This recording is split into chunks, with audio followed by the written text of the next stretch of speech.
Hello and welcome to episode 17 of the Inches and Cubes podcasts. Today's hosts are, as per usual, Point and Click Nick, Paul, Mr. Fist Fowler, and Adam, the Truest Axe. Today's episode is all about the Adeptus Sororitas. We're going to go over just a general history and stuff, look at the difference between them and the Sisters of Silence, and then have some fun time. And we're going to call this one A Tale of Nuns with Guns. excellent. Cool. Let's start off first with our hobby progress. Let's pause for an intro. Oh.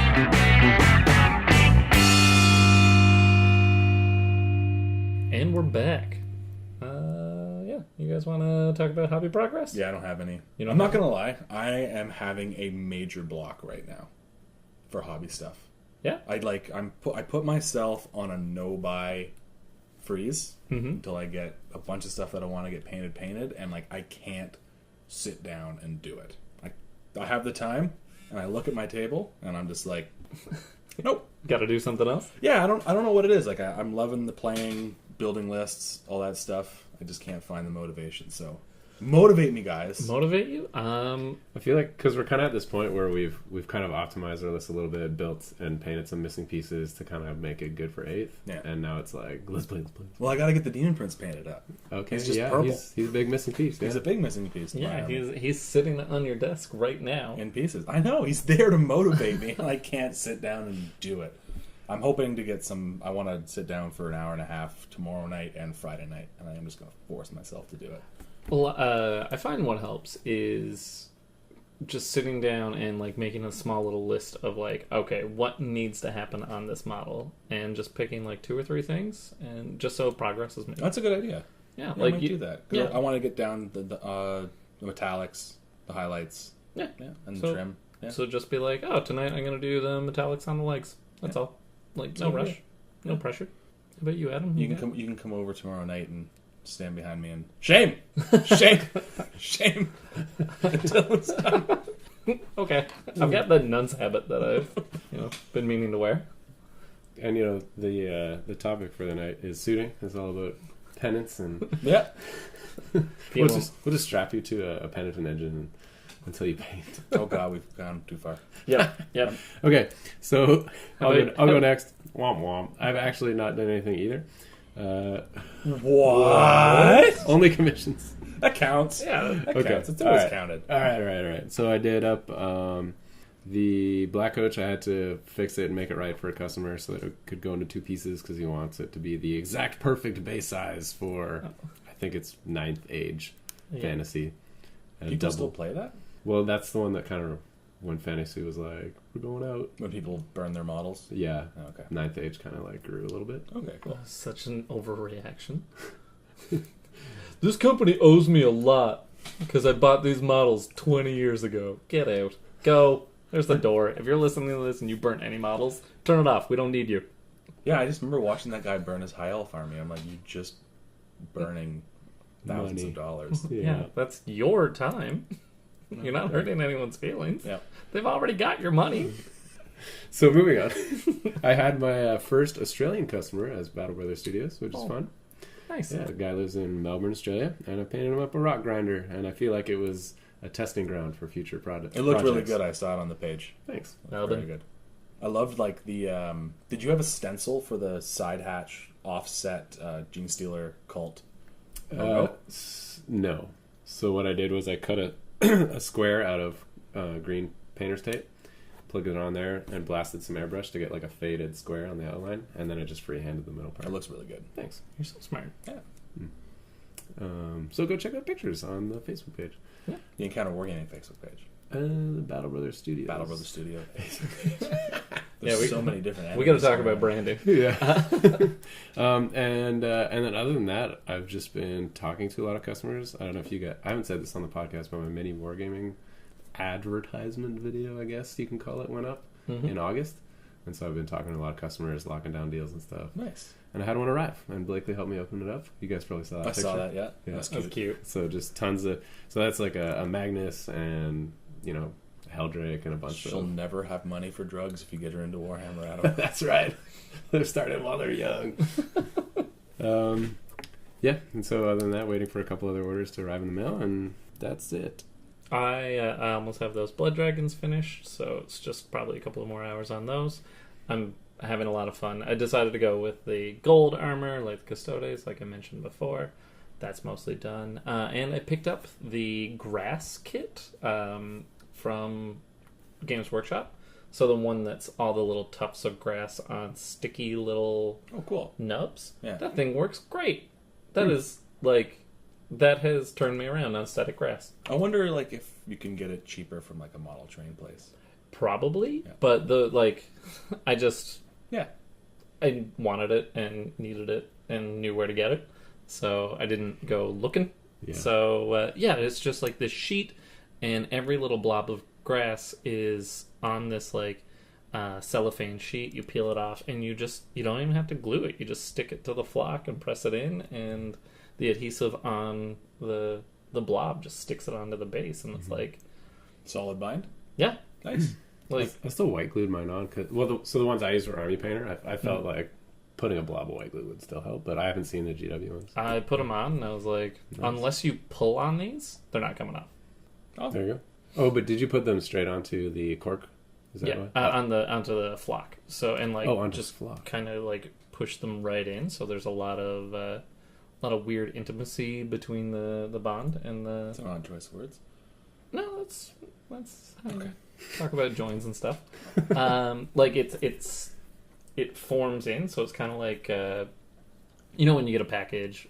And it's just like a piece of plastic glue to cardboard, and it's got that squishy glue. Yep. It's kind of like that, so you can yeah. just kind of like push it right in. It's just very satisfying. And That stuff is fun to ball up and just yeah, play with. Don't chew on it. no, No.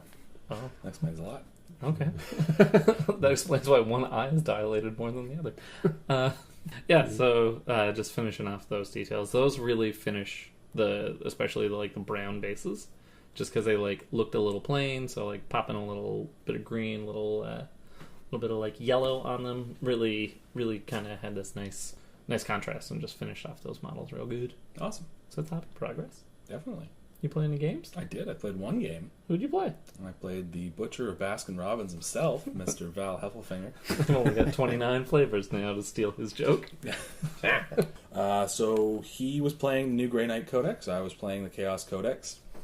So for some reason, when the Xiphon Interceptor came out, they allowed Grey Knights to have it in 7th edition, and now they can't have it. Silly.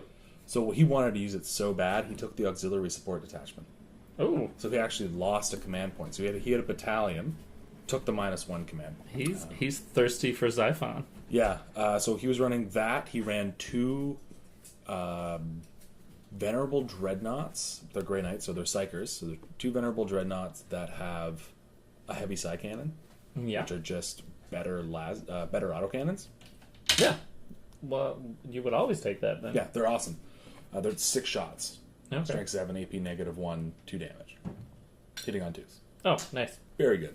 It's like an autocannon, except 6 shots. Except amazing. It's like 3 autocannons. dirty. Yeah. What else was he running? So he was running the Grandmaster and the Baby Carrier, a couple strike squads, the Interceptor squad, whatever the one that can teleport shunt across the board. Oh, Interceptors. Yeah. Why not just name more things the same thing? I don't know. Games Workshop. Intercessors, interceptors, also interceptors. Ooh. Let me tell you what I'm running. What are you drinking? Yeah, so I'm pretty excited about today. This is by Bose Brewery. It's called St. Luke's Verse. It's a Groot Ale. Spelled Gruit, not Groot, everyone's favorite tree man. Here we go. Local spring water, organic barley malts, organic hops, and this is where it gets fun. Organic lavender, organic thyme, organic rosemary, and brewer's yeast. Oh, nice. That's gonna be. I want to hit of that. Try? Yeah. Yeah. Oh, for sure. A little taste.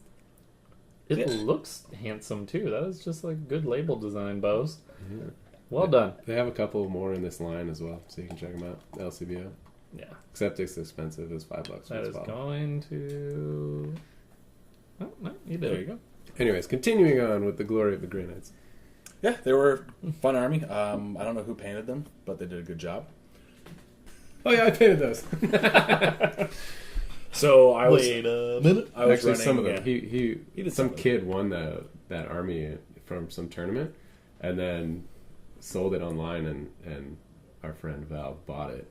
And the kid just like shoved it in a box, like with no padding or anything, and shipped it to him. And so he got it all. It was all like broken, like sword blades, like bent in half and stuff. Did you or him convert the Dread Knight?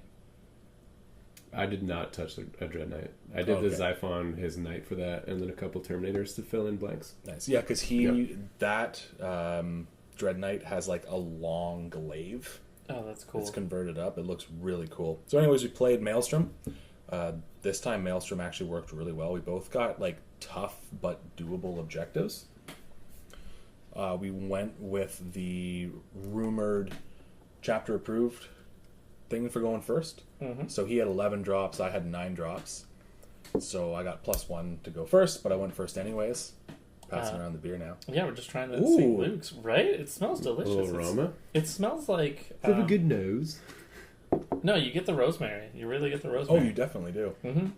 I was like, it smells like focaccia bread. It does! It totally does. Exactly what it smells like.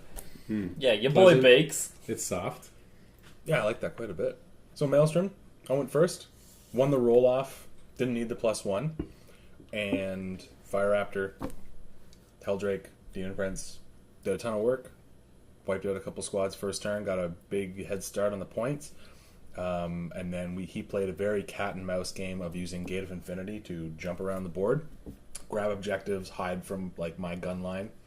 Anytime he popped out, though, I just blew whatever was there away. Like he would deep strike like a dreadnought to grab an objective, and next turn it'd just be 4 las cannons to the face. Well, that's the funny thing about playing that cat and mouse game is that anytime that something is now out in the open, you've only got one thing to shoot at, so it gets annihilated. Oh, it dies really quick. Sometimes the cat eats the mouse. Yeah, sometimes. It's almost as if that's how it's supposed to work. Yeah. So it was a tough matchup for me because I had 2 demon units and I put them right in his face turn 1, and all Grey Knights have Smite, and they have a special Rite of Banishment rule, so when they cast Smite, it usually just does 1 mortal wound instead of the D3, but if they cast it against a demon unit, it's auto 3 mortal wounds. So my Demon Prince and my Helldrake just got blown away by Smite. I kind of wish that they made it that rule so it was like instead of straight 3, it became the D3.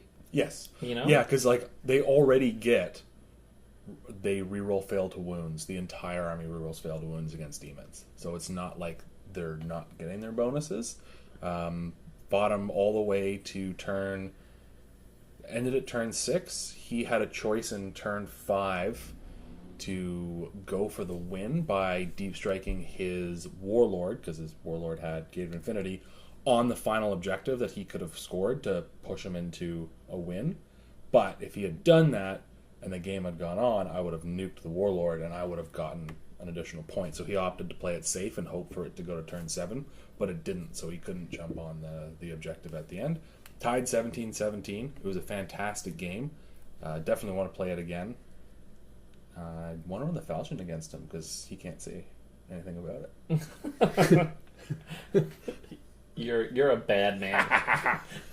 Cast Prescience on it, blow something away. Oh yeah, no, just gild the lily more. Yeah, you cast Prescience on it, then you put a Lord next to it, and it's hitting on 2s, rerolling 1s. Why are you like this? He made me. He's awoken a demon. Oh no! Quite literally. So yeah, fun game. Got another league game this Saturday, and then I have a rematch versus Connor. Oh, I'm gonna get my revenge. I mean, since he trounced me with the Imperial Guard, I've stopped calling him a yellow belly coward. So I need a new epitaph for Connor. Connor, if you're listening, you can choose your own insult that I use on you all the time. Just call him Connie. Connie? Yeah. Yeah, we're not going to call him by his inappropriate nickname. Not on the air. Ferris Phallus? That's the one. I guess we are saying it. Yeah. Adam, you play any games? I did. It was both fun because the man was a gentleman, but it sucked because I was an idiot. It was my own fault. I was wondering why that game went so quickly. Yep. Yep, that's why it went so quickly, because Adam was an idiot. So basically, I played Open War for the first time, and kind of read the mission, was like, okay, that's fun, let's just play games. And then went to deploy, and so this is what happened. It was he wasn't Word Bearers, he was Renegades, Chaos, versus all Primaris Space Marines with a Whirlwind Scorpius as the exception to that. And it was 2 objectives, and at any point, if one player controlled both the objectives, it was game over. At the end of the turn? Yes. Which is unlike any other mission that's in the main straight rulebook. out of Age of Sigmar. Right, okay. Age of Sigmar has a mission exactly like that. There you go. In their like main rulebook missions. Yeah, cool. So, Mr. Unaware over here started deploying his army. Well, I wasn't totally unaware, I knew, but I kind of forgot. And so I put a couple units on my objective. And then I started deploying off my objective, because forgetting about the instant win caveat with this thing, I was like, you know, it'd be hilarious if I just kind of concede my objective for a turn, let him come in and just like hammer him from the side. This will be awesome. And lo and behold, he could have actually won the game on turn 1 if he wanted to. Rude. Yeah. He got. Yeah, it would have meant like a 10-inch charge with a unit, and he could have won the game turn 1 if he would have got it. But he opted to play it safe and not go for that charge and kill a unit. A couple inches closer. Yeah, you made a tactical error. Happens to us all. Yeah. That's what happened to my first game in 8th edition versus Paul. Nick has not defeated me in 8th edition. Have you guys only played one game? Yeah, you don't play me. He's not going to keep this record. That is not true at all. That is not how it shakes out. But, yeah, so any other insights from that game? My Redemptor Dreadnought is still to show its true glory. Did it die first turn again? No. It did get a countercharge on the enemy Contemptor Dreadnought and finished it off. I'm still waiting for it to really make use of those 21 shots that it gets. Like, that's a lot of shots. It's close range, though. Well, medium range. Mm-hmm. Yeah, medium range. Yeah. 30 inches on the big gun. What happened with you, bud? I get to play Matt Hurd, the voice. Wait, we gotta get him on here. I know. He wants to get on here. You think my voice is sexy, listeners? Wait till you hear Matt Hurd's voice. God, if you just close your eyes and you're transported to a place that is a wonderful place. Yeah, but I got to play him. Oh. And what did you run? Or shall I say, what are you running drinking? Right now, I'm drinking Prince Edward County Brewing Company's Dunes Beach Beer. So it's like a really nice Kolsch style 4.8% alcohol. So it's just tasty. Good sessionable. I like Kolsch. Try that, Nick. Prince Edward County is home to the world's largest freshwater sand dune formation. If you've never been, that's a whole lot of beach. Also, the largest, was it the freshwater sand dune formation? Yep. Who would even contest that? Nobody. We're the ones who got that much fresh water. That's true. I was looking at the lake the other day. I'm like, there's no other lakes like this. Because everywhere else it's like, no, it's salt water. Can't drink it. Not that I drink Lake Ontario. They're pretty Great Lakes. Hey-o. Someone else pulled a Great Lake pun on me earlier this week. It's not a pun. It's just saying the words. There's nothing clever about that. Don't give me that credit. If you were to like throw a whole bunch of cheese graters in the lake and then go, it's a Great Lake. Now we got a pun. I was debating telling you to leave your own house. Get out. Get out. It's my house now. But getting back to the matter at hand, or more like the matter at Herd, we played the Open War cards as well. So you gotta give me some of those. They're really fun. We drew the ambush deployment, and we were doing the mission where you have 3 objectives each, and if your opponent controls yours, at the end of the turn, it's destroyed. First person to have all their objectives destroyed loses. And I was playing my Necrons, he was playing Raven Guard, with a lot of scouts and speeders and Vanguard vets, with 1 unit of infiltrating Centurions using the Raven Guard special rules. Ton of fun, man. But I got to be the guy being ambushed. So I had a 24-inch circle in the center. He had the corners, so he was able to deploy 2 of his objectives in one corner and then 1 in the other. So I had to split my forces. Luckily, I had the Deceiver, and I did the the redeploy that he allows you. So I only was able to redeploy one unit. So I took the Praetorians and put them off to the side as close to him as possible on the left flank. And first turn I was able to charge in and tie up a unit of scouts, kill the scouts. I had like 5 guys on that objective, so the next turn it was destroyed, and that kind of pushed that flank towards me winning it. Then where I was the guy being ambushed on, I was in the center. That works out for Necrons because you have to get close, and once you're within 24 inches of a Necron force, stuff just starts to wither.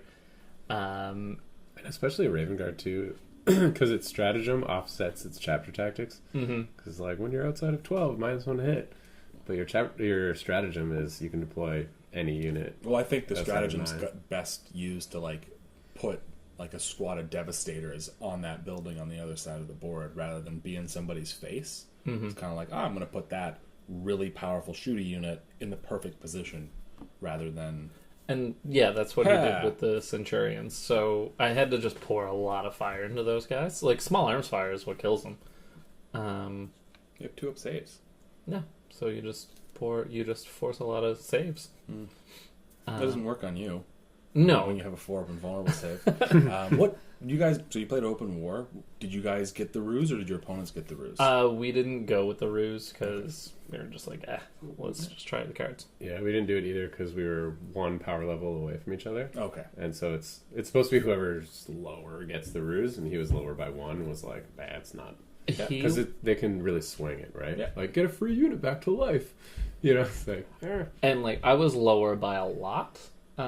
His power level was like 130 something, and mine's like 90, or like 98. I think there was a big disparity, and I looked at our list. I was like, let's not use it because we're the same points. Yeah, that was my exact thing. I was like, we did matched play, so like, for me that doesn't come like I don't think of that. You don't need a balancer because you're already balanced. Right. Have you guys done any power level games ever? Nope. Yeah, because I feel like my army's like that too. Because when I play the game versus James, like all my stuff is like fully decked out and fully equipped. So like I have a low power level. But if you just take like Imperial Guard for example, if you're just taking a lot of basic stuff, you've got a very high power level. You're pushing 120 in a 2,000 point very easily. Or you can be like some unnamed psychopath and run a unit of Death Guard that, if you're playing match play, clocks in at like almost 1,000 points because they all have Inferno pistols and not Death Guard,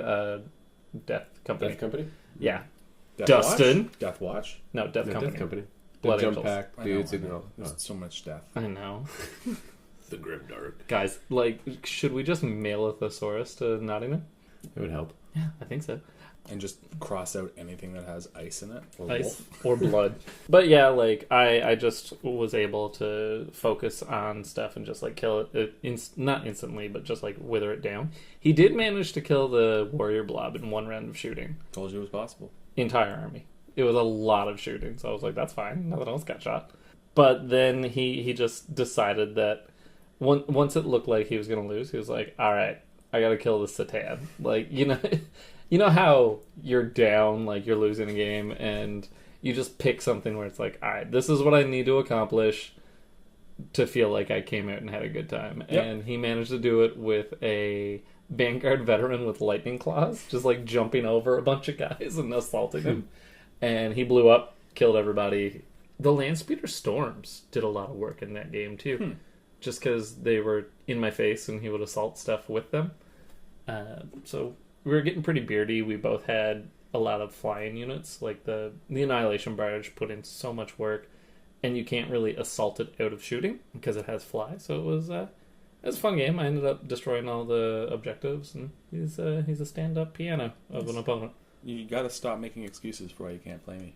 Have our second game of 8th edition. Oh man, I got band 3 practice months this weekend, and I'm going to a couple of concerts. I'll catch it. Yeah, sure. Yeah, I got like, oh man, so busy with it, and I record a podcast. It's a Warhammer podcast. Yeah. And yeah. Mm-hmm. You do it weekly? Yeah. Wow. How How do you have that much to talk about weekly about Warhammer? I don't know. I don't know actually. That's impressive. Do you drop that on first dates? I don't know. I'll let you know next week. So I think that's it for games played. Yeah, let's take a little break, and then Adam's gonna hold our hand through the sweet, sweet world of Nuns with Guns.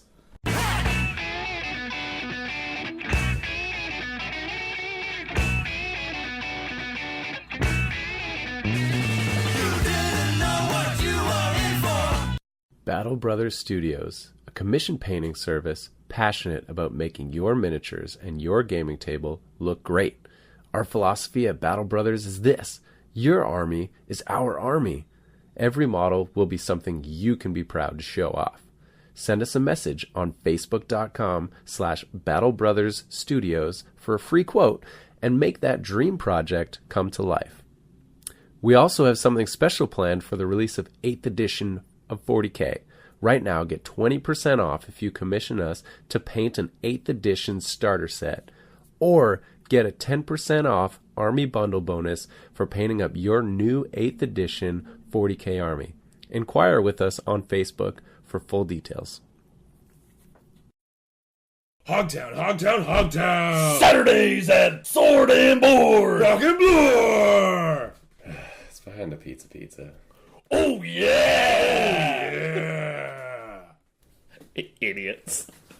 Welcome back to the Interesting Cubes podcast. Let's jump right into the main topic. Adam, take our hand. Show us the world. Show us how sisters do. Yeah. Nuns with guns! Shining, shimmering, splendid. All right, so we're going to just start off with a general overview of things, along with kind of a little history, which is going to be fun. Yeah, Adam's diving into some fluff. Oh, I asked him to do a write-up on this, and even though he plays this army, he's like, I don't know anything about the fluff. But now I am an expert. So you guys are getting A+ material. Did you hold your eyes open with, like, paper clips and just, like, blast Forces. through Wikipedia articles? That's right. My eyes burning. Like, no, you should not do this. All right, so let's start off. Let me just throw this out there, because there's a lot of big, weird, strange terms out there. Do you guys know the difference between these three things? The Ecclesiarchy, the Ministorum, and the Adeptus Sororitas. I wasn't told there would be a test. Of course I know the difference. But explain to me as though I was someone who didn't. For the benefit of the audience, you see. The Ecclesiarchy is the church. Yep. The Ministorum is the militant arm of the church. And the Adeptus Sororitas, the sister battles, are the militant wing of the militant arm of the church. Yeah. Okay, perfect. Yeah. There you go. Nick nailed it. So basically, there's the Horus heresy happens because Horus is all upset that he thinks It's the Emperor's fault. He thinks the Emperor is trying to make himself into a god. He was. And so, No, he wasn't. He's trying to make himself into a cosmic lighthouse. Well, Magnus into a cosmic lighthouse. my lighthouse, my lighthouse. Anyways, so basically, the Ecclesiarchy forms because this is like the big movement that starts proclaiming that the Emperor is the god. Well, the Emperor can't tell these people to stop doing it. Because he's on the throne. Right, because for a long time throughout the Horus heresy, he was like, no, science, no religion, bad. And then he went vegetable, and people were like, cool. That's like such a bad plan, though, where it's like, there are no gods, except for these 4 gods I found. But they could just be warp aliens, right? Not gods. Does that make sense? Oh, absolutely, but just not telling people about that, and then it's like popping up every now and then. It's like, oh, okay. Yeah. And Mistatan. So the movement Kane. starts... Pull it back in. So the movement starts as like this underground thing, right? And we see this if you've read the Horus Heresy novels, right? It's just people passing these shadily written little track kind of things around. Anyways, and Lorgar wrote it. Did he? Lorgar wrote like the Imperial Truth to start with, and then because that's what like the word bearers started worshiping the Emperor as a god. They basically wrote the Imperial Truth, and the Emperor was like, no, sent the Ultramarines to like crush the city they made as a shrine to the Emperor. And then Lorgar, the other one, the guy who was a dick and caused everything. Oh, Erebus. Erebus, yeah. He's named after a ship. Or a ship's named after him. It's a Greek god. Yeah, but they also found the wreck of the Erebus. Oh yeah, who named their ships Erebus and Terror? Terrible names for ships. Yeah, these are my ships, Phobos and Deimos. And we're explorers. We come in peace. It's almost like they knew how, like, old... How it was going to end? Yeah, we're like, this is how they mostly end. But yeah, I always thought that was cool, that, like, the imperial truth that the whole imperial cult, religion, whatever you want to call it, is based off of, was, like, written by the word bearers. Here you go. Yeah. All right, so this formalizes and becomes the ecclesiarchy, as nobody's around to stop it, because the heresy happened. Anyway, so basically, they're what really differentiates them from, let's say, the Imperial Guard or something like that is their battle philosophy and the way they train, and so they heavily integrate their faith with their combat training, and so prayer is a big part of all of that. So can I just jump in for a second? The High Lords of Terra made a thing where, like, the ecclesiarchy couldn't have men at arms. But they didn't say anything about women at arms. Hey-o. So that's why you have Sisters of Battle. Pedantic nerds. And so... I am no man! Die, Witch King. Hey, man. His face just, like, crumbled in, you know? It's a Lord of the Rings reference for you nerds out there in podcast land. Oh, the nerds knew. It's the non-nerds that didn't know. They needed the prompt from you. Mm-hmm. Anyway, so the reason that actually they get all this nice equipment like power armor and bolters and all this kind of stuff is because the ecclesiarchy gets so rich because the movement just grows so vastly that they have these just tons of resources to pour into giving the Adeptus Sororitas all the best stuff, which is pretty cool. Anyways, it's officially founded in M36. There's kind of this decline of the Administorum, which is like the governmental arm that's on Terra, and the growing influence of the ecclesiarchy kind of creates this big tension between the Administorum and the ecclesiarchy, because a lot of people respect the ecclesiarchy and they start following them, and so now the ecclesiarchy has say in sort of secular things, you know, like where are we going to go fight and what are we going to do over here, and the Administorum just like did not like that. They're like, that's what we're supposed to do. Yeah, that's the entire reason why we appointed ourselves. Yeah. Cool. And so then there's this dude, I think this got autocorrected. The first name definitely got autocorrected. Anyways, Mr. Van Deer, or Van Dyer, however you want to say it. He's the 361st High Lord of the Administorum. And this dude was just evil. He was just a madman. And he infiltrated his own men into the ecclesiarchy, and like using his influence grew him to be the top guy of the ecclesiarchy. And then through a military coup, he just like took it over. It's Gore Van Dyer, which has got to be a play on Gore Vidal. Gore, there you go, that's it. Yeah. Van Dyer, is that how you say it? Mm-hmm. I don't think... Okay, sure. Gore Vidal was like a brutal religious leader who took... Yeah. Hey, I'm not... It's better than Obi-Wan. Sherlock Clouseau. Anyways, continue, Adam. Yeah. Awesome. So this plunged the Imperium into what they describe as the worst civil war since the Horus Heresy. And this time is called the Reign of Blood. Have you guys heard of this? Yeah, it's a great Slayer song. How does it go? Reign of Blood! Tears from a lacerated sky! Bleeding its horror! And now we shall reign of blood! You're welcome. Well done. Very well done.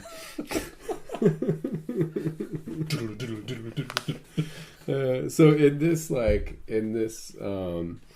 kind of civil war, all of these little sects of the ecclesiarchy start to pop up everywhere. And so one in particular is called the Daughters of the Emperor. Van Dyer has his Elijah moment. He kind of goes to them and they're like, no, we don't want you to come in here. Like literally they're like, you're not allowed in our little complex. And he's like, well, you know, hey, like I'm really loyal to the Emperor and blah, blah, blah. And can I just come in? I'll only bring like a small little, you know, bodyguard or whatever. And so just let me in. So like, okay, fine, we can talk. And he goes inside and he like, he's like, look, I'll prove my loyalty to the Emperor. And they're like, okay. And so he tells one of his bodyguard to shoot him. And so he takes off his armor, and he's holding his Rosarius, so they can't see it. And he's like, shoot me! And so the dude pulls out his last pistol, shoots him in the chest. Didn't need the Rosarius anyways, it's the last pistol. Yeah, Rosarius is a 5-up save, dude.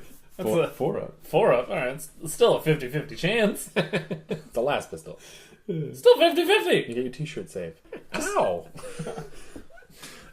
Anyways, so, you know, if it's a straight shot to the heart and you got no armor on, you know, maybe that's scary, right? So this big flash of light goes off, which is actually the energy shield from the Rosarius, and they think that he doesn't have anything, and he's hiding. You know, he's hiding it. Who are these people? The daughters of the Emperor, And they've never seen a Rosarius before? These are new. You know. Oh, okay. Yeah, and so they're all like, "Oh my gosh, the light of the Emperor protected him." So he's proven his loyalty, basically. People are stupid. Well, they have proof. Yeah, I mean, it's not peer-reviewed proof, but it's proof. that's it. We need to recreate this under lab conditions. Shan't. Yeah, He only protects me once a month. It's it's a good thing it was that once a month. Anyway, so they then declare themselves their like official bodyguard of this guy Van Dyer, right? And this is a big deal because nobody kind of knows about this, and they follow him around everywhere. This dude named Sebastian Thor is not cool with this dude Van Dyer, and he leads this whole crusade to kind of come against Terra. And alongside of this are a whole bunch of Space Marine legions, like the Black Templars, and there's a whole list. I can't remember all of them. There's maybe 6 or 8 of them. Anyway, so they launch this major assault on Terra, and they like all drop pod down, and they're like, "This will be no problem." Not the sisters, though. So the sisters are with the other dude. Right, they can't be in the drop pod. Yeah. We've been through this. Humans can't ride a drop pod because it would look like a can of soup exploded. You ever see The Shining? Yeah. Yeah. Elevator.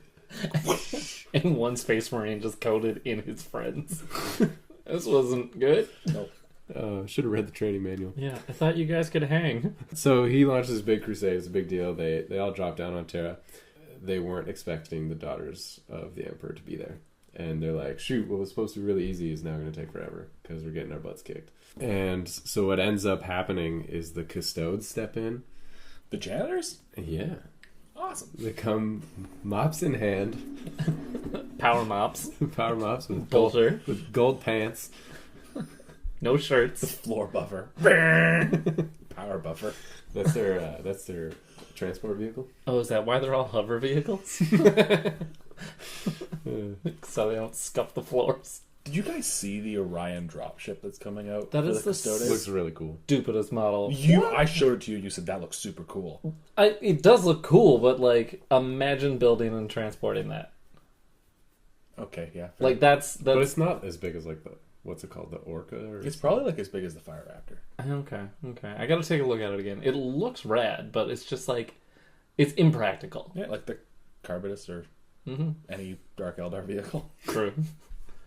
Enjoy your thing that will snap into pieces. Yeah. Just never complain about scale ever again. Not that you do, I'm just saying. No. Gotta be positive, Paul. You're right. Say nice things, September. So here you go. This is coming to the crux and the end of the Reign of Blood. The Custodes step in and they kind of approach the lead daughter of the Emperor. Her name's Alicia Dominica. And they invite her into the Golden Throne, which is like, oh my gosh, it's a big deal. Yeah, And it's so a big deal. She receives some truth there, but nobody knows what she learned when she was in there. Her and her bodyguard come and approach Van Dyer, and she just pulls out her power sword and cuts his head off. Oh. Good. And he's like, I don't have time to die. I'm too busy. And then she's like, Ting. I've got tons of time for you, my friend. Yeah. So that ends the Reign of Blood. And Thor, the dude who led the crusade, becomes the High Lord of the Ecclesiarch, and he begins to reform everything. And this is the beginning of the Ordo Hereticus. So this is what's always confused me, because it switched back and forth between different codexes and different editions. But I always thought all the Ordos fell under the purview of the Inquisition, because the Inquisition's separate from the Ecclesiarchy. Mm-hmm. So it was originally like you have Ordo Hereticus, Order Chronos, awesome. Order Xenos. Order Xenos, Order Malleus, and they all fall under. So is Order Hereticus under the Ecclesiarch, or is that just kind of like one of those things that's been retconned by Games Workshop? Well, no, it would make sense that... So this is a historical evolving thing, okay. right? Yeah. And so at this point in time in M36, this is how It's the church officially controls it. organized. Okay. Yeah. If that makes sense. Yeah. So their main mission is to seek out and destroy traitors from within the Imperium's own ranks. They're going after doctrinal, genetic, and psychic divergences. Witch hunters. That's it. Yeah. And so that was, we all remember, 3rd edition, the Witch Hunter Codex came out. Yeah. Yep. And that was where I started that army. Oh. I remember 10 years 3rd ago. edition. I have back home the Inquisitor model with the power fist and the plasma pistol. Oh, so cool. With the hat. Yeah. Yeah. And it took me so long to track that down, and that's one of those models that I haven't painted because it's one of my favorite models ever. Nice. I have like 6 of them. What? I worked at Games Workshop at the time. Fair enough. Because it was a limited edition model, right? Yeah. Yeah. So here I was scouring the internet, and you have 6. You should have just met me 10 years ago. Yeah, well, it would have been great. Yeah, but like, I feel like that aesthetic is like very 40K. Like, Greyfax. Yeah. Yeah. Greyfax, she's Order Hereticus. No, Order Xenos? What is she? I don't know. I think she's Malleus. We could look it up. I'm sure. She's Yeah. Xenos. I don't know. She got She's in here. Yeah. You can pull it up. I don't love the high heels that she has. Not very practical. Yeah, and the boot plates. They're probably weaponized. But at Yeah. least they're mechanical high heels, so they could. Okay, I'm glad you went with the high heels, not the other thing you said. Mechanical boobs. That's limited to Austin Powers. Oh, it's been a while since I've heard a good Austin Powers reference. Well, any Austin Powers reference. There you go. Do those movies hold up? Have you watched them? I think they'd be so racist and so cringy Yeah, and so sexist. probably. What are you doing? He's flipping through the Imperium #2 index. Yeah, he's flying all around there. All right, so here, while he's flipping around for that, let me just describe kind of the... Hereticus. There you go. So Order she is. Hereticus. She is Hereticus. Yeah. So the way an order of sisters is organized is this would be like your chapter. Okay, so an order, you can think of it equivalent to a chapter, and so they actually call it a preceptory, and that's your 1,000 sisters, right? Same thing. A chapter is 1,000 Space Marines, right? Oh, okay. Other than the Black Templar, every chapter is limited to 1,000 Marines, right? They're limited too. They just don't care. Yeah. Well, they're also space-based, so you count them all. This one definitely got auto-corrected. Oops. Which one? The one that says Commander. Anyway, so 200 sisters. I got some spin to win, become the next millionaire advertisement on top of my wiki now. Ooh, did you win? Anyways, and then a mission is just a few units. And so when I field my Sisters of Battle army, you would call that a mission, if that makes sense. Yeah. Yeah. Yeah. Totally makes sense. Well, go. I mean, they're a bunch of missionaries. What order is it? Any order, this is the terms they use to organize. No, your... Oh, I actually don't have a name. I will know that I have a whole list of all the orders. Oh, you're killing me. So what I have to do now is find one that matches the scheme, and if I can't, I'll just make one up. So Yeah, order to the Bloodied Rows. You're good. I actually think that's the one that's all black. Well, Sorry. It's not that easy. Tears of the Murders. Done. Cool. So this is just a fun little fact. In the 2nd edition codex, it was stated that only one sister has ever fallen to the tainted chaos. Celestine. And that's why she's a greater demon. And then there was a book that came out, a novel called Demonifuge. Didn't you guys read that?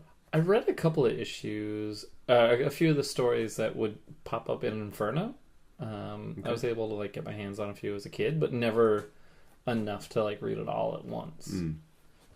But yeah, she was just this badass sister of battle, battle sister. Neat. Yeah, That fell to chaos. No, she didn't. Well, at least not the main character, because in the Oh, book okay. it claims that several sisters have fallen.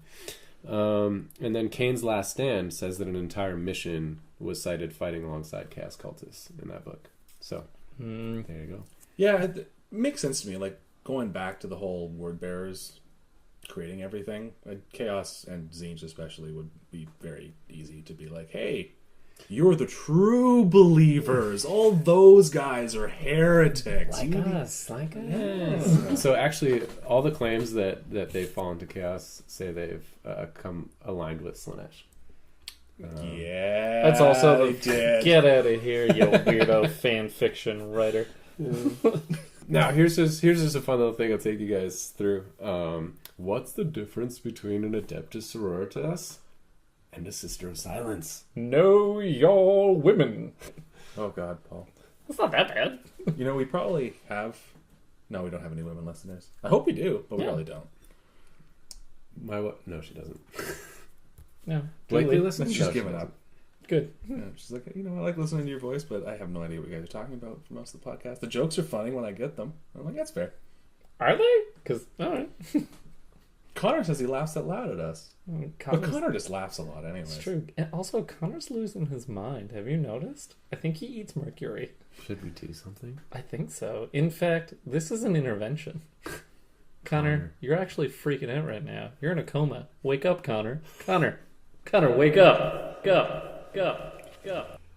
So what's the difference? Well, what do you guys think? Just without looking at the notes, what do you think? The Sisters of Silence are the psychic nulls that are used to round up the psychers that the Emperor eats. They don't work for the church. Yeah, that's right. Yeah, so that's a big difference. They're psychic nulls, whereas not necessarily every Adeptus Sororitas is. Actually, none of them are. I think the Demonofuge, the main character in that, is a psychic null. There you go. I could be corrected. But there's lots of psychic nulls throughout the fluff and stuff. There's guardsmen who are just psychic, and they have no idea they're psychic nulls. It just kind of comes up. Yeah. And you're like, oh they there have you go. the That's pariah gene. Yeah. And then probably the black ships come along and grab them. Yep. Anyway, so in M31, the Sisters of Silence were formed to slay rogue psychers, like you guys said. They're psychic nulls. They cast no warp shadow. Apparently, people cast warp shadows. Yeah, Tau don't. Yeah, so there you go. That's why Tau don't understand chaos. They're like, we're going to try and negotiate with these guys. Send in the equerries, and it's just like shreds of fishy men. Tuna fish. Yummy. My friend that plays keyboards for me, her keyboard, the brand name is Thon, Thon, and I'm always like, tuna. Yeah, that's French. And then like, but it's hilarious because what's the difference between a fish and a piano? I don't know, Nick. What is the difference between a fish and a piano? You can tune a piano, but you can't tune a fish. Boom, boom. Round 2. Hey-o. What do you got? This is Raspberry Uber from Nikka Brooke. Let's see what we have here. I got some good stuff. Our brewers decided to have some fun, and they took one of our most scientific creations and made it even more amazing. Nikka Brooke Raspberry Uber Berliner Weiss uses our... That's a mouthful. Berliner Weiss. Raspberry Weiss. Uber Berliner Weiss. Uses a refreshing sour style of wheat beer, which has then been aged on fresh local raspberries, and this is a Canadian microbrewery. The result is a massive raspberry flavor explosion that still maintains the incredibly unique qualities of our Uber Berliner Weiss. Can I have a drop of that? Raspberry sour. Yeah, man. So guys, it looks like Pepto-Bismol. So I went to Hole in the Wall down the road. Oh yeah, that's a weeks nice ago. little spot. Love that place. I was talking to the bartender there just about beer, because what else do you talk to a bartender about? Your feelings? No. No? I scream those into my pillow at night. And apparently you can make sour beers 2 different ways. You can make it from the beginning as a sour, or you can age it in white wine barrels. Get out. So he had a white wine barrel aged beer, and it was just fantastic. Nice. I'd try that. I really like that bar. It's situated between 2 buildings. That's what It's so small. Yeah. We should go. What was the there bar called again? Hole in the Wall. Oh yeah, A yeah. little hole in the Yeah, wall. yeah. Like they do all their foods like locally sourced, and it's different every night. And Yeah. But like the history of that place is that it was the space between two buildings, and they just put a roof over it and like made it. the walls are like exposed brick. Yeah, they do live music there. I love the Junction. It's certainly okay. You should have moved here. But I've moved into Little Italy, and now I eat like so much pasta. And Is it wonderful? I can't tell.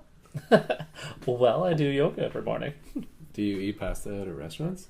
Sometimes. You find it on the ground. It's in Little Italy. Yeah, it's just an old lady walked up to me and was like, "Do you want this pasta?" I was like, "Who are you?" She's like, "Don't worry about that. Eat this pasta, young man." Oh, that's brilliant. So, shall we continue? Yes, please. All right.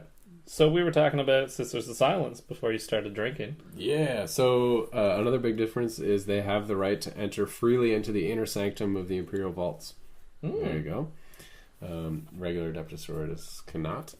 And then they were banished for 1,500 years until this big wog came along, led by a war boss named the Beast. Have you like read about this guy? Well, this thing. It's huge. He's like 30 feet tall. He's a war boss that's just the size of a Warhound Titan. Maybe a knight. I'm gonna try the juice you got here. Yeah. That's awesome. I really want to read that book series. Whoa. The Monofuge? No, there's a whole book series on the Beast. Yeah. Oh, cool. Because it talks about... So basically it happened like after the heresy and after the Age of the Scouring. Whatever. Scouring. And like the Imperium was not ready, and then this huge orc wog like almost takes on Terra and like all the space. No one was ready for it. So that's like what created the Death Watch, was just like, you guys deal with aliens and that's it. Yeah. They're messing with our stuff. We got enough problems on our own. And like all of the Imperial Fist chapter was wiped out.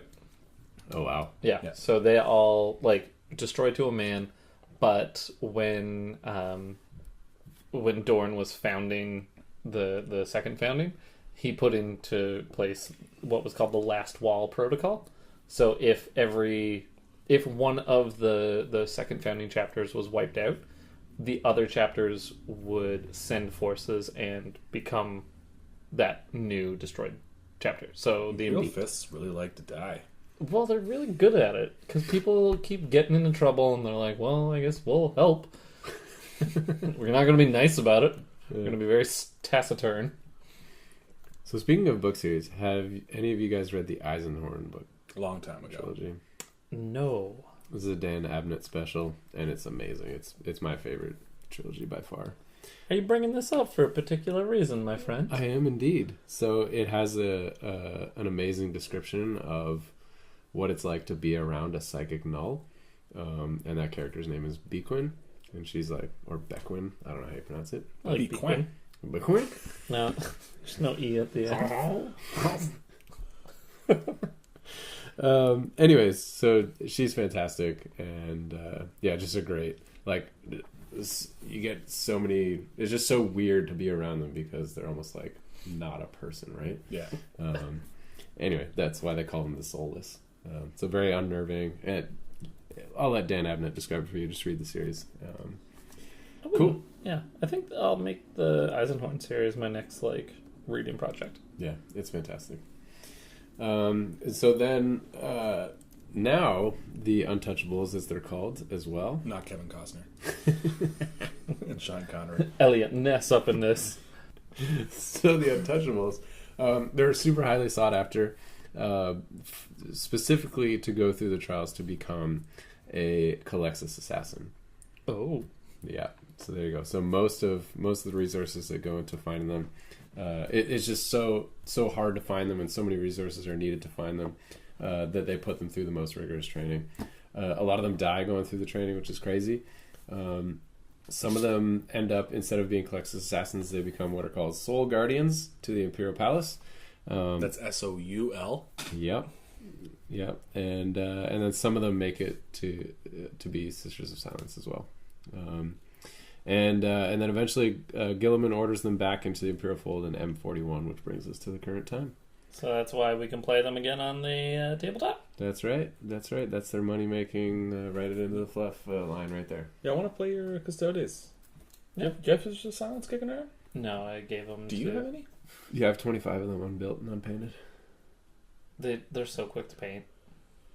Gotta get some of those Forge World transports for him too. Ah, dude, for sure. Those Especially if they let you. Do they have rules for 40k?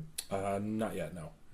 They're so cool looking though. Like they're so alien. Yeah, I really like those. Yeah, very like retro sci-fi.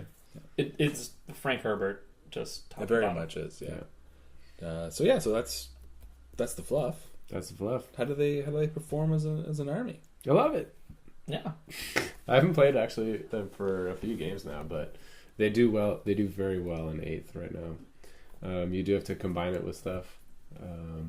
You can. There's a lot of people out there doing pure sisters, but what ended up happening in 8th, and we talked about this in the past, was they separated things out of the sisters list. And so we talked about it earlier. What's the difference between the Ecclesiarchy, the Ministorum, and the Adeptus Sororitas? One of the things they did was pulled the Adeptus Ministorum out of the Adeptus Sororitas list. Yeah. So now they're two separate things. Makes sense. And like, yeah, from a fluff standpoint, that makes a lot of sense to me. Just because, like, you have these orders that are, like, essentially nunneries? Well, yeah, it never made sense to me that Uriah Jacobs was part of the Sisters of Battle. Because he's not a sister. Yeah. And, you know, you don't have, like, a handful of dudes just hanging around. Is it called a nunnery? What's the convent? Convent. There you go. Nunnery sounded wrong. Well, that's Hamlet, right? Yeah. Get thee to a nunnery. My English major is showing. My love of Shakespeare is. So yeah. So just to highlight a few units, I really like the Forge World Repressors. They're basically the only tank in the game right now that still has fire points. So really cool. I really like the repressor models. I like it's a crowd control tank, right? Is that for large units of infantry? Yeah, its big shovel gets more attacks against infantry, which is cool, and it hits on 5s instead of 6s, like most tanks, which is pretty neat. That is really cool. Yeah, yeah, it triples its number of attacks, goes from 3 to 9. Whoa! Yeah, it's cool, and you can shoot 6 guns out of the top. That's so good. And especially now, like before, it was a little bit complicated, I think, because fire arcs and stuff.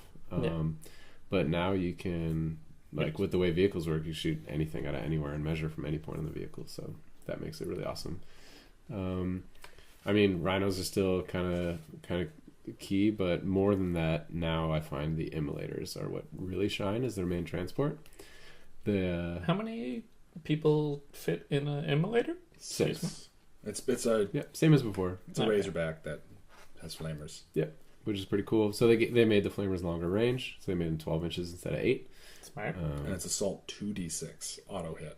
Yeah, well, it's just 2 heavy flamers that are 12 inch range. It's called an immolation flamer. That's right. It's different. You nailed it. It's not 2 heavy flamers. Thanks for paying attention, Nick. I dozed off there for a bit. I love the organ tanks. The Exorcist? Yeah. And you have them. You actually have the ones that look like someone's playing an organ. Those are the coolest. Like the. It doesn't look like someone's playing an organ. Someone playing is playing an organ. Yeah. That's like or just just one. Yeah, and then Adam rolls a 1 to hit. Just I really love that model. I think the organ operator might be my favorite model in that entire range. I was able to paint a couple for a commission a couple of years ago, and just it's something that you don't see much on a GW range, where it's 1, a woman, 2, her eyes are closed. So I was like, this is a really interesting thing to paint. Yeah. What do you call an organ player? An organist. Okay, I was curious. Yeah. You said organ operator.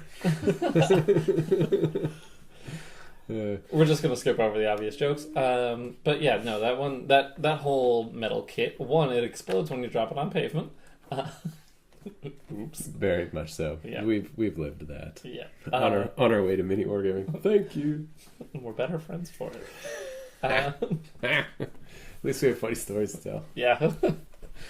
But yeah, I think that might be one of my favorite models, and I know that I probably say that every 2 or 3 episodes. That no, this is my favorite model. But it's a wide range. I love it.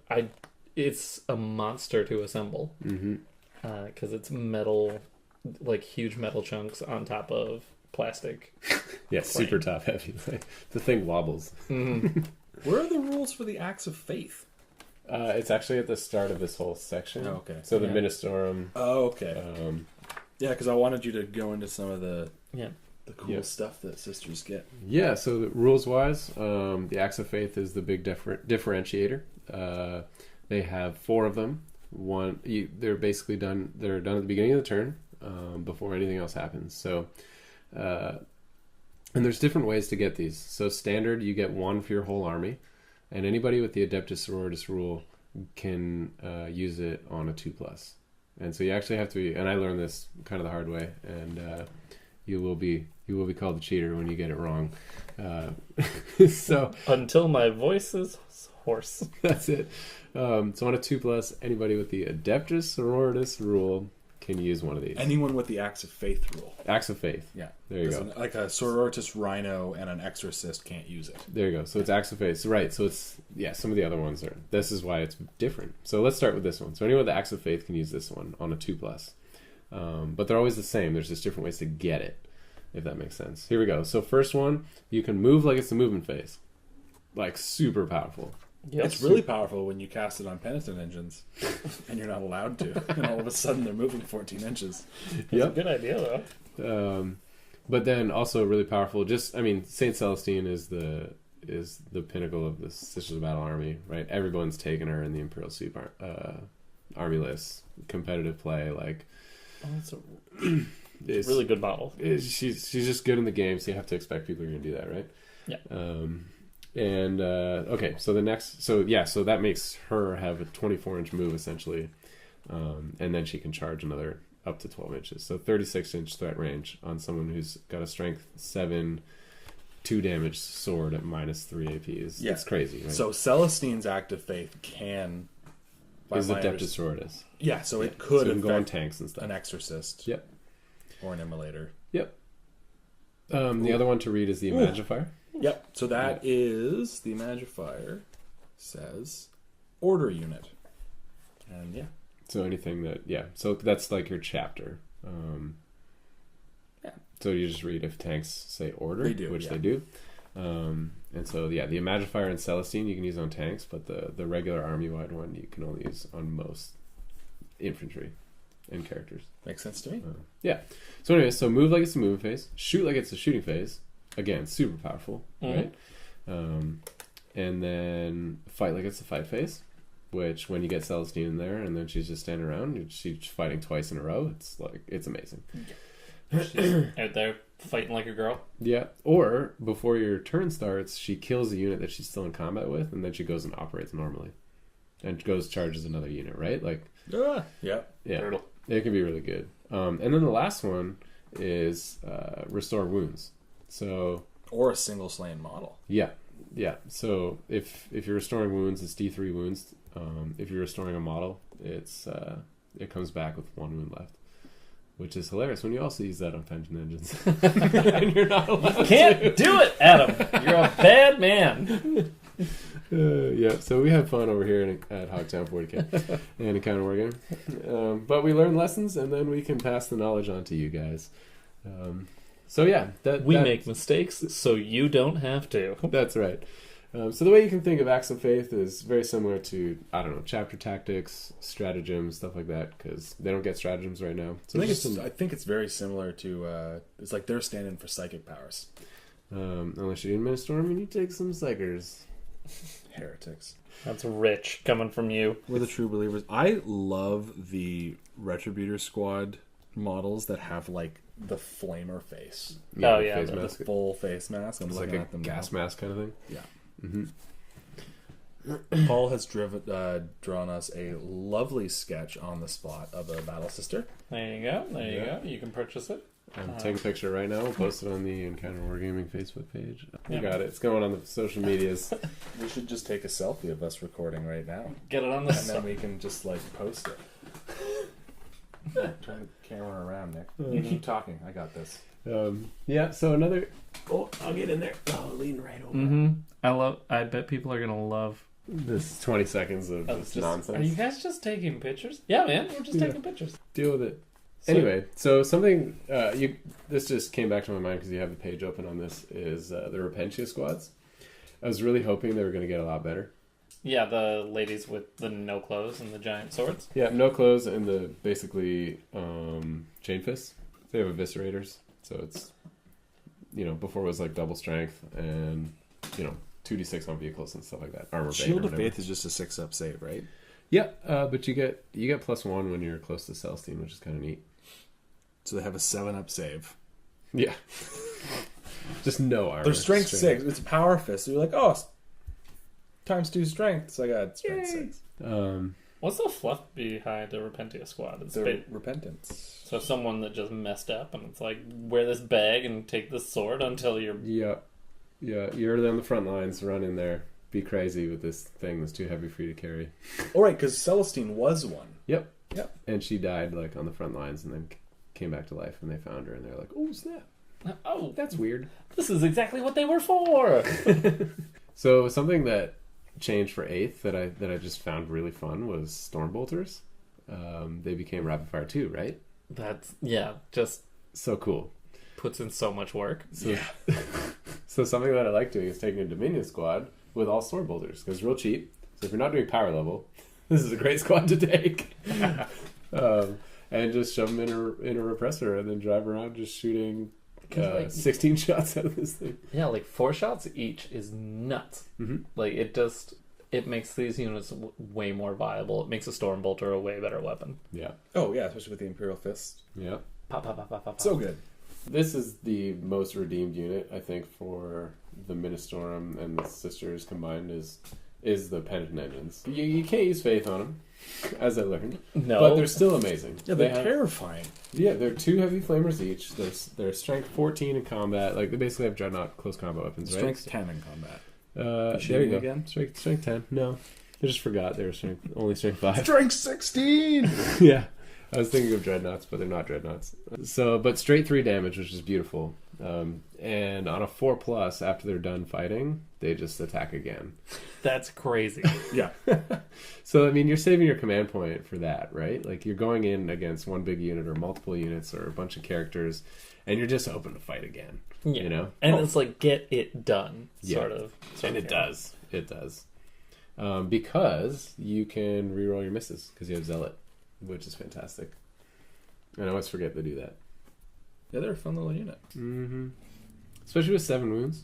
You know, a last cannon can't kill them in one shot. Yeah. You know, Well, I remember, I played Your Army. That was my very, very first game of 8th. We didn't record it, so it doesn't really exist.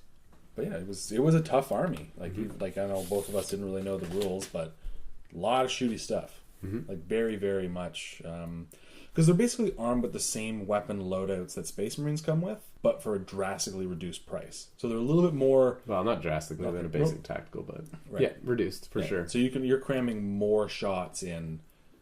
Can't really take it as hard, but definitely dish it out for sure. Mm-hmm. Yeah, they're reduced with some bonuses, which is cool. They get the Axe of Faith and they get the Shield of Faith. Yeah, which is neat. So, Adam, I know there are certain people out there that are dying to know. Do you think we'll ever see Plastic Sisters?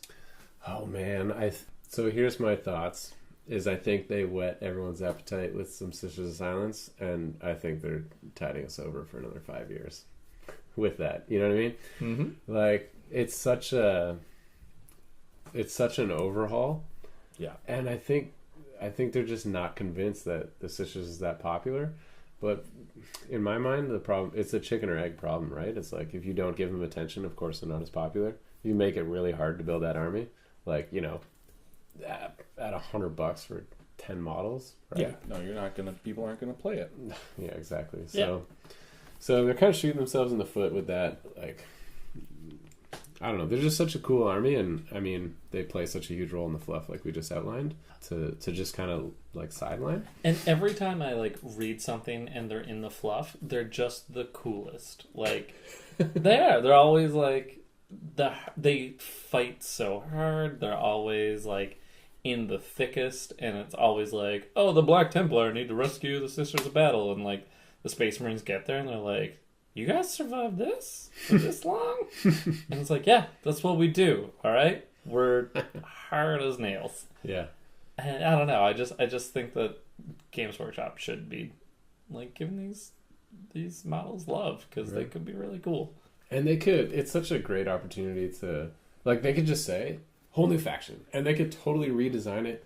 It could feel completely different from what it feels like right now, and I'd be so happy. It's felt different each edition, because you said it was like Witch Hunters, then it was like in the Inquisition book, now it's separate. Like, all I want is a Sister of Battle to look like she's wearing armor and not like John Belange's weird, like, corset. Heavy metal fetish? Yeah. Yep.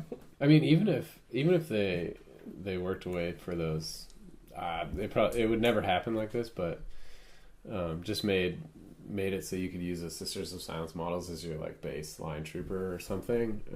Made some cool dynamic new vehicles that aren't necessarily based off the Rhino chassis. Who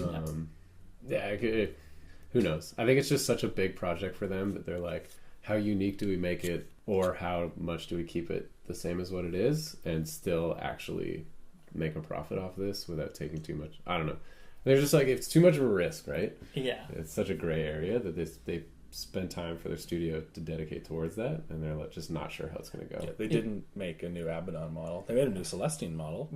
Which is amazing. Yeah. Dude, you're going to get a new Abaddon model. The codex is out, and there's no rumors. There was no model release for Grey Knights or Chaos Space Marines. Wow. Yeah, I expect a lot of the codexes will be. There's a ton of Death Guard stuff. Yeah, it's a different codex. It is. I mark my words. We'll see a new Abaddon model. We better. They have like so much potential, right? To just make it so epic. The Spellcrow one just looks fantastic. Really does. Yeah. So speaking of Death Guard, Want to move into fun time. So I love Nurgle. I love like Nurgle's like all about loving his children. Yeah, it's just it's Santa Claus's evil twin. Like if you like it when you call me Big Papa. Like if you The ever notorious ROT. You guys ever read the story of Nurgle and Isha? Of who? Nurgle and Isha. Nurgle and Isha. So Isha is an Eldar god that Nurgle kidnaps, and there's two sides to this. So basically, like she's basically immortal. She's a god. So he tests all of his plagues out on her to see if they work or not. And then she's just like eternally suffering and rotten. No, she just heals back to normal. Right. But like, there's like some hints in the fluff that she's actually in love with him, and they're happy together. It is so weird. In what fluff? Oh, it's out there. Oh yeah. And like, if you look at the language that's around all of the like plagues of Nurgle, they're all gifts.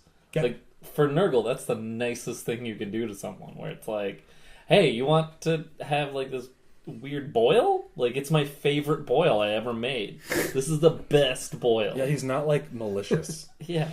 He's like, you want to live forever? Okay. All You're right. going to live forever. All your flesh is going to rot off, and you're going to be a decomposing thing in power armor, but you're going to live forever. There you go. He's like jolly, like Faust.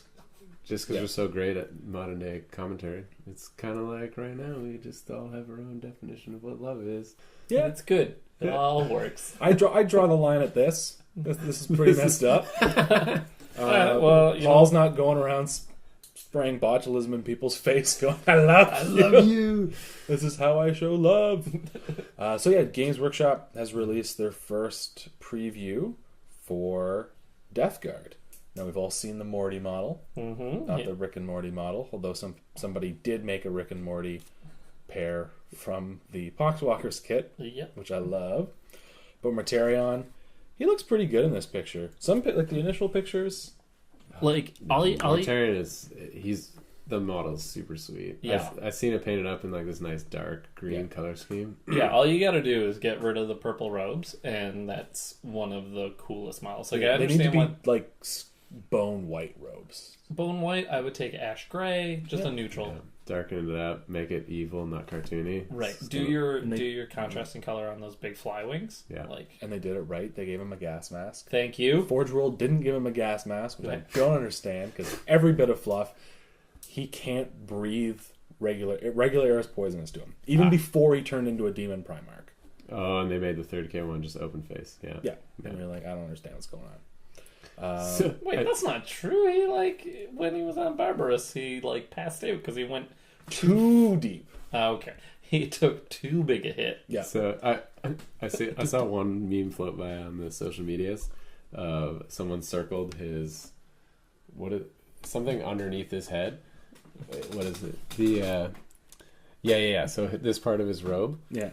It's flowing the one way in the wind, and then the smoke on top of his icon on his back is flowing the other way in the wind. Did he fart? Yeah, that's right. Well, because would he fart off his forehead? the first stratagem is the cloud of flies. So there you go. It's the cloud of flies that's causing the. So this is a pretty fun one. So this stratagem you use during your movement phase. It's one command point. You select a Death Guard infantry unit. Until the start of your next movement phase, enemy models can only shoot this unit if it's the closest visible target. You slap this thing on a squad of Havocs or a squad of guys that you want to keep alive, they ain't getting touched. That's so good. And you can take Havocs? I think so. Or they'll have their own long range equivalent. They've never had a long range Infantry. They've never been that way. Like they've always been like assault weapons. Like they never have heavy weapons in their Death Guard squads and stuff. In 7th edition, the Death Guard Havocs had Relentless. But it was always a Havoc squad with the Mark of Nurgle, right? I don't know. Yeah. Oh, we'll see something. I'm sure they'll have something. It's a new. I'm very interested to see what units come out for Death Guard. So those tanks. Those look super cool. Yeah. What are they called? Do we know? Idea Does it says? No, this is just stratagems and relics. Oh, okay. So we're just going over that. So, Paul, you want to talk about your favorite stratagem? Putrid Detonation. This is a tactic that I try to pull, so it's really cool. Is it the tactic you pull every morning when you wake up? After my first coffee. So upon their destruction, the seven cursed hulls of Death Guard battle tanks have an alarming tendency to burst like ruptured boils, exploding in a swelling mass of pus and foulness. So it's one command point, and you use it when a vehicle is destroyed. Don't roll a dice. That vehicle automatically explodes. That is hilarious. You put that up, you use it when a Death Guard Spartan goes, and all of a sudden everything within 6 inches is taking D6 wounds. Yeah, like that. So good. It's such a handy thing, because how many times have you been?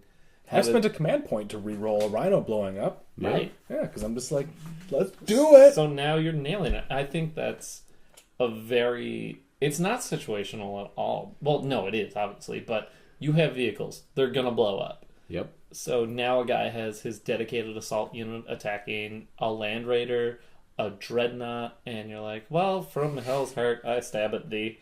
And you spend your one command point. God!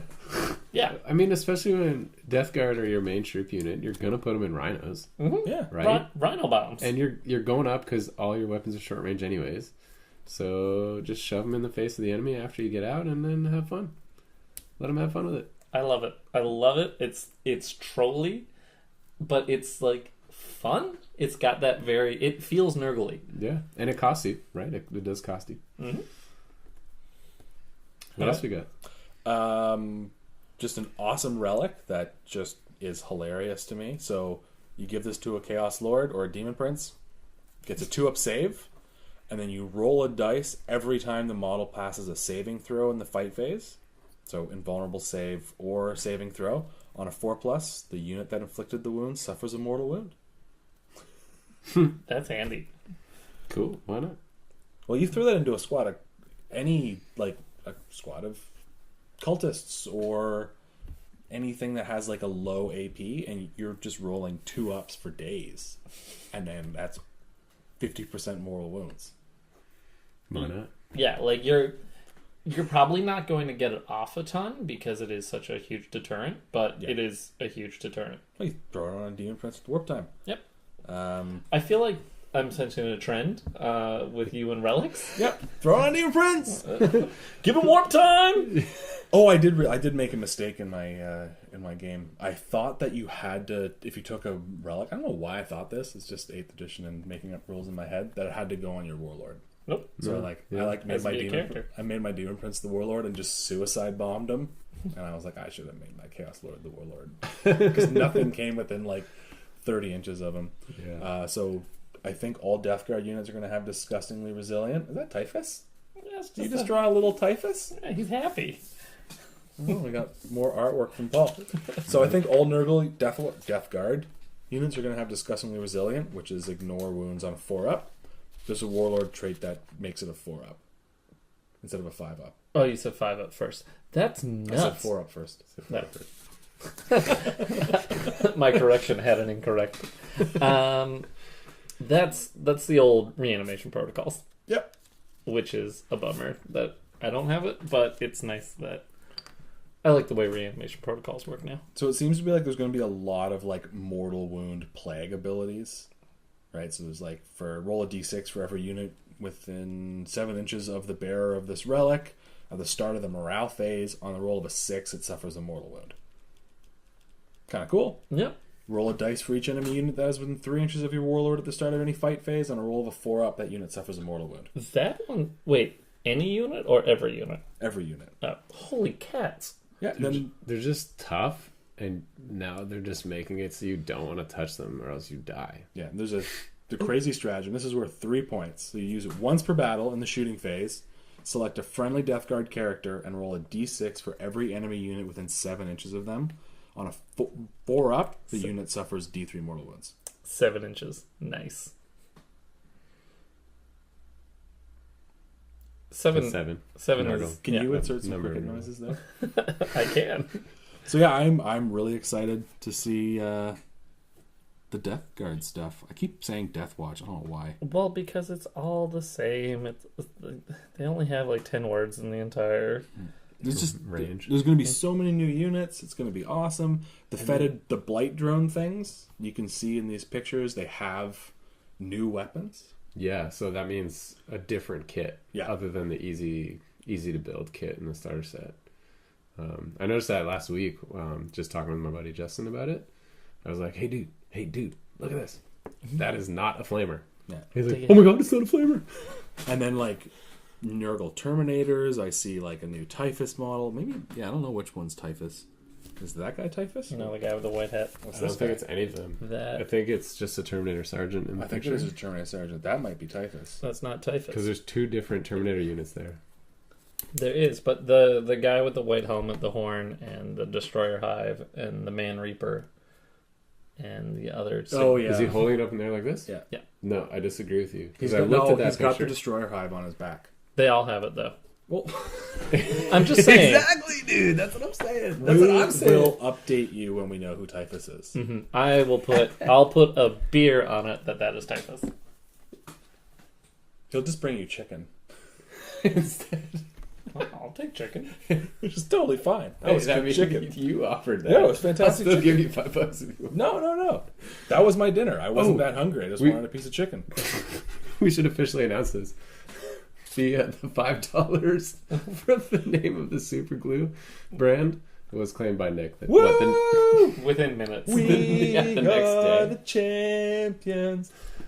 We are the champions.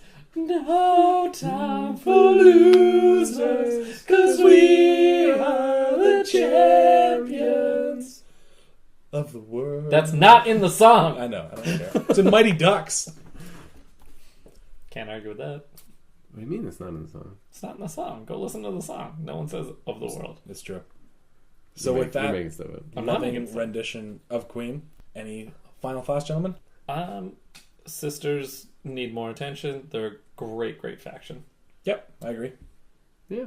I hope that their new book should be good. Someday. Yeah, Hogtown 40K, having our annual general meeting soon. Mm-hmm. Check that out. Come Yeah. to it. We might be having it at a bar. Don't know. Show up. Probably Duffy's. I swear to God, we don't get kickbacks from Buffy's. We don't get Duffy's kickbacks is- from anywhere. It's right across the street from our local gaming store. Where's that? Like Behind the Pizza? Is it? Oh, the Pizza But Pizza. which one? At Queen of Lansdowne? No, Brock and Bloor. What? Oh, Brock and Bloor. Southwest corner. Okay, and what's that called? I think it's called like the Pike and Plank? Table? Pike and Plank? No, I think it's the Falchion and Floor. the Mason Wood. Sword and board? Ah! Ding, ding, ding, ding, ding, ding, ding, ding, ding. Sword and board. Rock and blow. Yeah, anyways. For Encounter Wargamings, and I always say Wargamings. Idiot. For Encounter We do Wargaming. multiple war games. I do.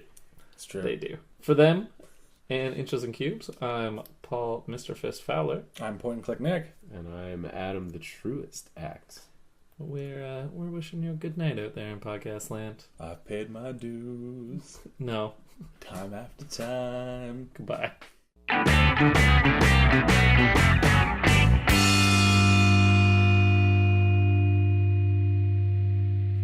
Like a monkey in a rocket on his way back home. Okay.